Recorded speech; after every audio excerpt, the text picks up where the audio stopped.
Hi guys, namaste. Today we're going to do some exercises for our wrist. Everything on our hands in down dog does take some preparation for most people coming to practice Hatha yoga. And we can always, no matter what pose we're doing with our hands on the ground, try to take the weight which might be here in your hand when you first come into the pose and move it to here. And this is an action you make, you do with your body to push down through those knuckles, and that takes the weight out of the wrist. Why people get a lot of wrist pain in yoga is because weight's only here. Yeah, move to here. Okay, also to build and condition our wrist, we can do basically anything gets more conditioned if you use its full range of motion and if you do it with some engagement. So what can we do with hand and wrist? We can extend the arm. This is already engaging my tricep somewhat and the shoulder.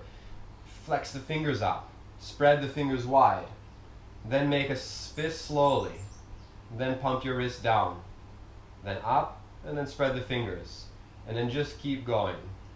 So we do this, well, you do this until you feel your forearm, until you really feel your forearm.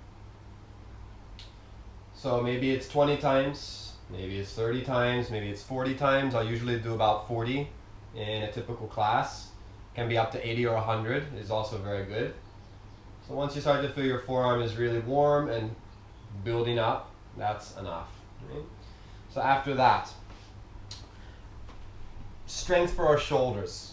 Okay, also a lot of people getting some discomfort or some injury from yoga and has a lot to do with foundation again.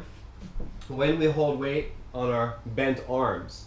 So now I'm in child's pose and I want to progressively move towards having weight in my hands. Right now it's no weight. So I come up with straight arms.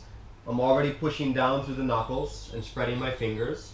And as I start to go more forward, now I'm going to bend my arms. Wrist stays in the same position, hands stay in the same position. I see how far I feel like going. Then I pull back and push up. It's like my tailbone is sliding backwards, the string is pulling me backwards, and my arms stay exactly the same. My hands stay exactly the same.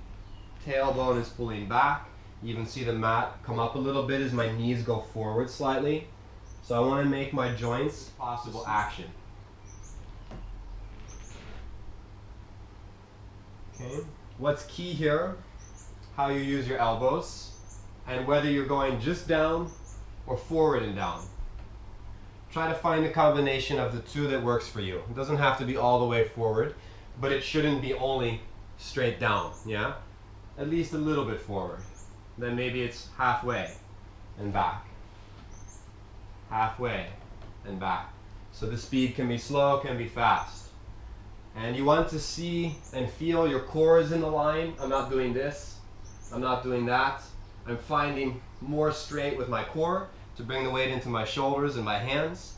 And if I'm doing now my vinyasa flow practice, holding chaturanga, this is what foundation I start from. And if I can do something like this with relative ease, then we can come to straight legs. Once we can hold here with relative ease, then we can go to full down chaturanga. Okay, and this strength is going to protect you from injuries in practice and help you get into the more advanced poses.